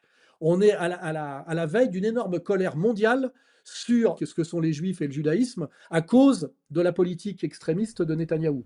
Oui, parce qu'en plus, ils vont tous, je veux dire, ils sont pas tous sionistes, hein, c'est vraiment une infime minorité. Oui, mais n'empêche que quand la colère déferle, la nuance n'y est plus. Et le vrai danger, c'est ça. Le vrai danger, c'est ça pour demain. Il faudra se rappeler qu'on est chrétien, tu vois. Ouais. Parce que ce qui est c'est la raison pour laquelle le Mossad et le gouvernement a mis chaque année des centaines de millions de dollars pour contrôler tous les médias dont ils ont besoin dans le monde occidental. C'est sûr qu'au Japon, ils s'en foutent complètement de prendre le contrôle d'Association. Non, mais ça ne suffit plus. On voit bien qu'ils sont. Voilà. Le martyr des Palestiniens de Gaza a permis de faire quand même péter des barrières où, malgré la puissance d'argent et de corruption du lobby sioniste international, ça ne marche plus, puisque là, on pourrait en parler. Aux États-Unis, ça pose de gros problèmes, notamment sur le traditionnel soutien de la droite républicaine à Israël. C'est en train de craquer. Israel has lost the unconditional support of the American public. And they only have themselves to blame. It's because of their actions. Contrary to what the lunatic Zionists say, it's not because of the Muslim Brotherhood, it's not because of Qatar, it's not because of the Marxist Islamic left. It's because of them. It's because Americans got tired of seeing the brutality of Israel in Gaza. They got tired of the hypocrisy. They got tired of seeing the Israel first narcissism, smugness, arrogance, and hypocrisy also of people like Ben Shapiro. Et cette bascule, elle est très importante et fondamentale. C'est le moment, on a déjà une gauche américaine qui est pro-palestinienne par antiracisme. Et ça, bon, bah, c'est la ligne Soros, c'est des gentils gauchistes, c'est pas méchant. Mais on a par ailleurs toute une droite MAGA de jeunesse patriote et virile qui est en train de lâcher Israël à cause de Gaza. C'est-à-dire qu'à un moment donné, il y a une convergence objective entre la gauche Soros mondialiste et la droite patriote américaine qui devient non plus Netanyahou mais anti-Netanyahou. Et cette convergence fait très peur à la puissance sioniste. Elle lui a fait tellement peur que celui qui était en train de basculer et qui incarnait cette bascule, qui était Charlie Kirk, s'est vu quand même éliminé violemment, publiquement, dans une cérémonie, je dirais, de châtiment, parce que c'est pareil, c'est une cérémonie, soit qu'on a assisté. C'était un mini 11 septembre. C'est l'élimination de Kennedy. On vous tue un mec en public, caméra, pour que le monde entier le voit, pour terroriser ceux qui ont compris qui avait appuyé sur le bouton. Tu vois, c'est ça que ça veut dire. On est dans un rituel sacrificiel de châtiment de quelqu'un qui a cessé d'obéir. C'est ça l'affaire Charlie Kirk. Jewish donors, they have a lot of explaining to do, a lot of decoupling to do, because Jewish donors have been the number one funding mechanism of radical, open border, neoliberal, quasi-Marxist policies, cultural institutions, and nonprofits. This is a beast created by secular Jews. And now it's coming for Jews, and they're like, what on earth happened? And it's not just the colleges. It's the nonprofits, it's the movies, it's Hollywood, it's all of it. C'est bien l'occasion donc d'enjamber l'Atlantique et puis peut-être d'évoquer ce divorce progressif qu'on trouve au sein des soutiens républicains à Trump entre la base MAGA et vous avez évoqué tout à l'heure Nick Fuentes en pointe. Alain, vous avez déjà parlé de lui. Pierre, on aimerait entendre aussi votre point de vue sur... J'ai parlé de Nick Fuentes tout à l'heure parce que c'est lui qui a expliqué que 95% du Congrès américain, 95%, je sais pas si c'est énorme, est contrôlé, enfin tous ces gens reçoivent des dons absolument colossaux d'Israël via l'AIPAC. Et qu'en ce moment, il y a une révolte de la part des Américains. Alors il y avait Kirk, mais surtout il y a Candace Owens, il y a Fuentes. En fait, il y a toute une nouvelle génération qui est en train de monter aux États-Unis, qui disent ras-le-bol. Hein, c'est pas possible. Israël, d'ailleurs, il y a tellement de tweets en ce moment américains qui passent là-dessus, c'est-à-dire qu'en Israël, ils ont la sécurité sociale gratuite, les soins gratuits, etc., et ils n'ont pas besoin de travailler, alors qu'aux États-Unis, ils n'ont rien de tout ça. Et pendant ce temps-là, les entreprises et surtout le chômage, je pense que là, en l'espace depuis le début 25, aux États-Unis, il y a plus d'1 million d'emplois qui ont été supprimés. Donc la colère et la pauvreté montent, et avec leurs dettes, personne ne sait comment ils vont s'en sortir. Et Tucker Carlson, qui est, attention, parce que c'est lui quand même le plus regardé, Tucker Carlson a expliqué il y a 2-3 jours, il a pris d'abord, il a les mêmes positions sur Israël que Fuentes. Mais, voilà, mais il dit que les États-Unis vont vers la guerre civile. Donc c'est la même chose que dit, ce que dit Alain. Il faut même pas s'arrêter là. C'est que l'État d'Israël est un État parasite qui vit sur le dos de l'Amérique par des dons civils et militaires jamais remboursés, et cet argent qui est déversé sur Israël correspond aussi à la baisse de tous les budgets sociaux américains. C'est-à-dire qu'on peut faire un lien entre l'argent inutilement déversé sur Israël pour que le monde arabe et à la fin ça donne les BRICS deviennent l'ennemi des États-Unis. C'est-à-dire qu'en plus c'est contre tous les intérêts fondamentaux des Américains de subventionner la politique belliqueuse d'Israël au Moyen-Orient. Mearsheimer et Walt l'ont démontré dans un livre assez célèbre qui a d'ailleurs été traduit en France. Et on a donc aujourd'hui une colère, et d'ailleurs Nick Fuentes, qui est issu du peuple, le dit très bien. Il dit en Amérique, il n'y a pas d'argent pour le peuple parce que tout cet argent est déversé pour aider, comment dirais-je, le peuple israélien. In other words, the American taxpayer has no obligation to bail out the American people. The American government has no obligation to the American people. Americans are not entitled to live in America. But Israel is entitled to all of that. If you're an American and it's not comfortable for you in New York, hey man, get lost. Don't expect the American government to help you. But if you're a Jew in Israel and you're in trouble, well then America has to send you missiles and fight your wars and give you money. Really? Israel's healthcare is paid by America. Israel's defense is paid for by America. Israel's existence in the Middle East is guaranteed by America. The land quite literally was promised to them, and we are the guarantors of the promise. But Americans are not guaranteed their own country. Americans are not guaranteed their own city, their own town, by their government. Really? Et il dit c'est totalement obscène, et d'autant plus obscène que tout ça est le fruit d'une corruption. C'est-à-dire qu'en réalité, l'EPAC, c'est-à-dire la puissance sioniste, corrompt comment dirais-je, les congressistes américains, avec de l'argent qui vole aux États-Unis. Exactement. Non, mais c'est très malin, c'est très malin. Malin, c'est le mot, mais malin, ça veut dire diabolique. C'est-à-dire qu'ils redistribuent une petite partie pour la corruption d'une grosse somme que de toute façon ils volent aux Américains. Tu vois ce que je veux dire? C'est même pas de la corruption avec de l'argent à eux. C'est qu'en fait ils raquettent l'Amérique. Dans le livre 2008, justement, j'ai montré que notamment il y avait un milliardaire français du ciment qui se servait de Madoff, enfin des organisations juives en France, pour faire du blanchiment d'argent via Madoff à New York. Et en fait, Madoff récupérait tout cet argent. Donc il n'y a pas qu'aux États-Unis. En France également, l'argent est pris pour aller en Israël. Voilà. L'intérêt, c'est qu'en ce moment, on a un phénomène qui est le phénomène Zemmour, Rochdi. Lui qui fait une offre de service depuis des années, il est allé à peu près partout, en Syrie, dans le Donbass. Il s'est couché là, il s'est couché hier. Encore une fois, je ne dis pas ce qui doit être, je constate quelque chose. Je constate que les Juifs sont envoyés de plus en plus à leur identité occidentale, donc de la civilisation européenne et blanche, parce que ça veut dire à peu près la même chose. Je constate même que beaucoup de Juifs sont considérés comme des Juifs, comme des Blancs au carré maintenant, l'expression est de Golnadel, je crois. Et je pense, pour aller encore plus loin, je pense que voilà, ça nous amènerait vraiment trop loin. Ça serait une vraie réflexion philosophique et historique sur le rapport des Juifs et des Européens. Mais je pense que les Juifs sont de plus en plus attachés à la civilisation occidentale à laquelle quand même ils appartiennent tendanciellement, et que de fait, eh bien, ça les met dans le camp des défenseurs d'une civilisation face à des gens qui haïssent l'Occident. Non, mais c'est plus que couché. C'est un type qui cherche un patron depuis des années. Il a été de tous les bords. Il a même été pro-syrien. Il a été pro-Donbass. Il a tout tenté. Et là, il se dit qu'il va peut-être réussir à finir chez Bolloré et à marcher derrière Zemmour.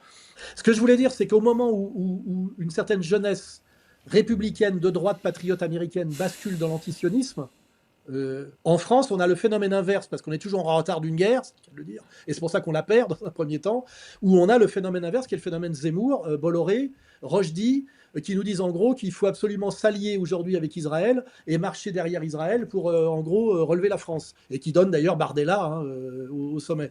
Et donc ce qui est marrant, c'est que la France est en train de prendre un chemin totalement inverse de le chemin qui est en train de prendre, on va dire, ceux qui vont peser demain aux États-Unis. Et je rappelle que le vice-président Vance est converti au catholicisme, sa femme est indienne, et que quand il est allé en Palestine occupée, il y a quelques jours, là, quelques semaines, il n'est pas allé se prosterner devant le mur des lamentations, qui, je rappelle, est le mur d'une caserne romaine. Hein. La forteresse Antonia, oui. Oui, l'escroquerie est partout, tout le temps chez ces gens-là. Et il est allé, laisse-moi finir, il est allé se prosterner sur le tombeau du Christ.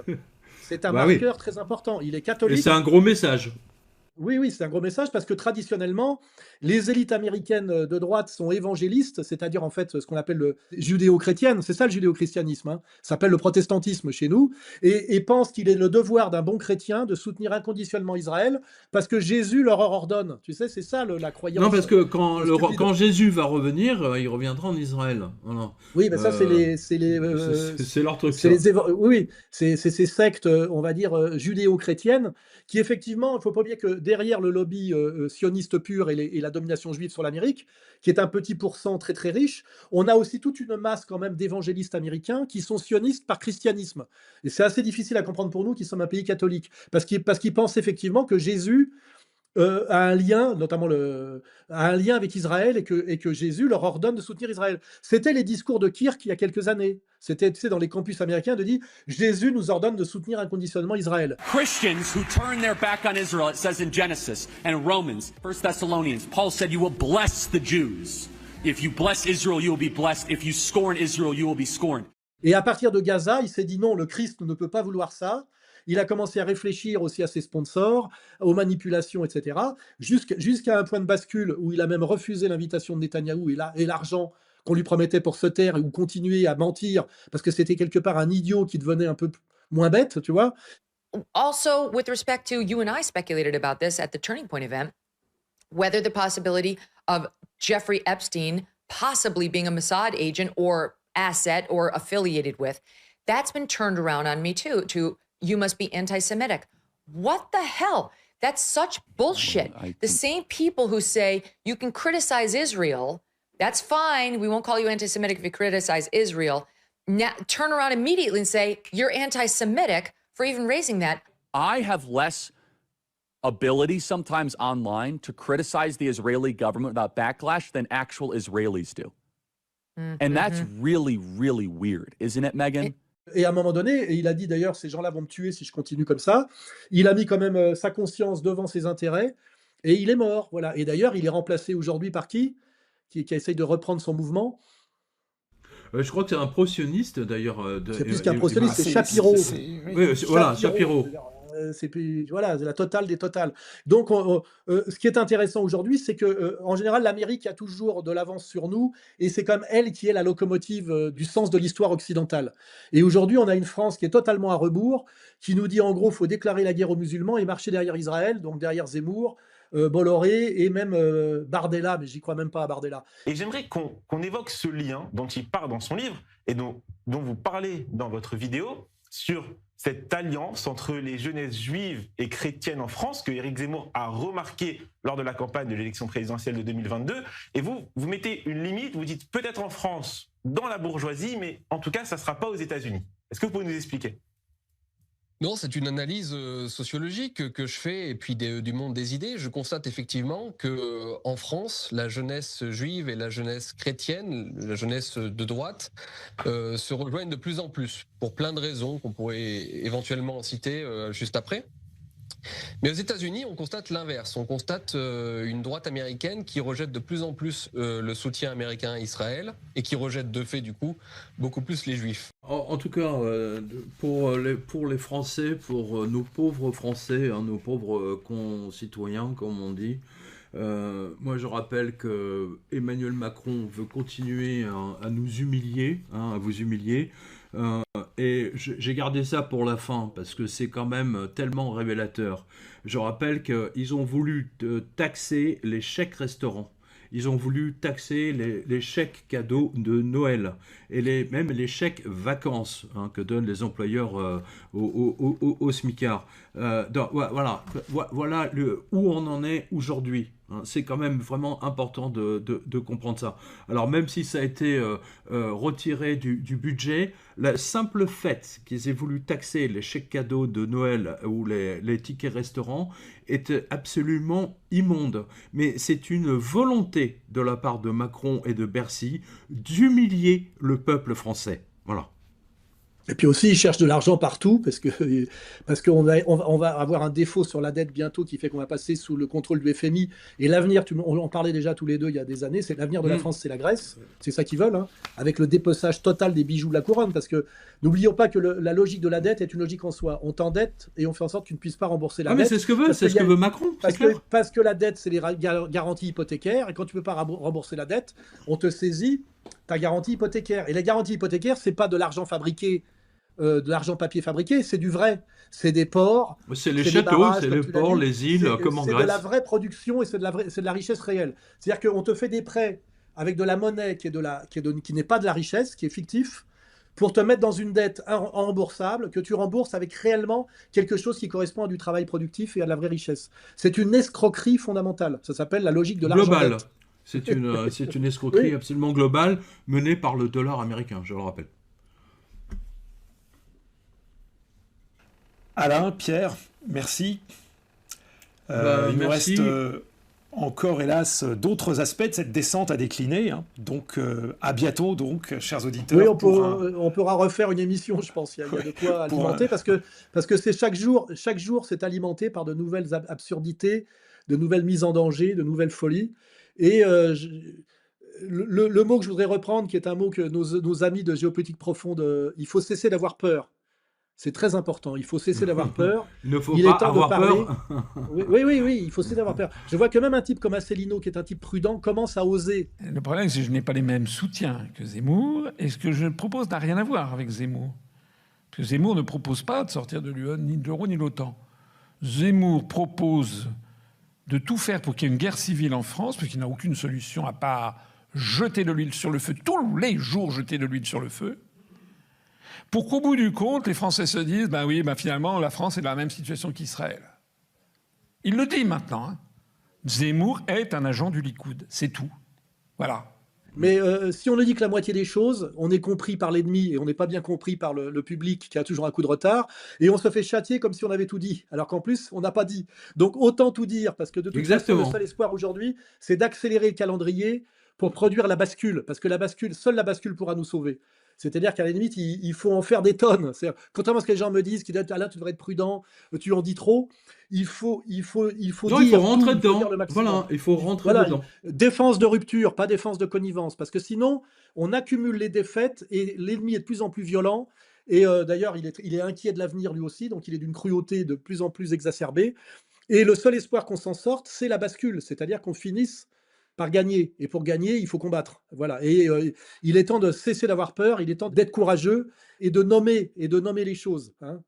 Voilà. Sinon, on peut faire autre chose. On peut faire un pas de côté, écrire des poèmes et puis se retirer à la campagne avec un petit lopin faire de terre. Du tricot, voilà. Oui, ou faire de l'écologie intégrale. C'est des options. Moi, je ne demande pas à tout le monde d'être courageux, mais je demande que ça ne sert à rien de mener le combat à moitié. Ça ne sert plus à rien. Et tous ceux qui m'ont dit qu'il fallait faire à moitié, comme certains, ils ont tous disparu, et en plus, ils ont été sanctionnés quand même, tu sais, de manière vicieuse par la bande. parce qu'on leur fait la peau discrètement, tu vois.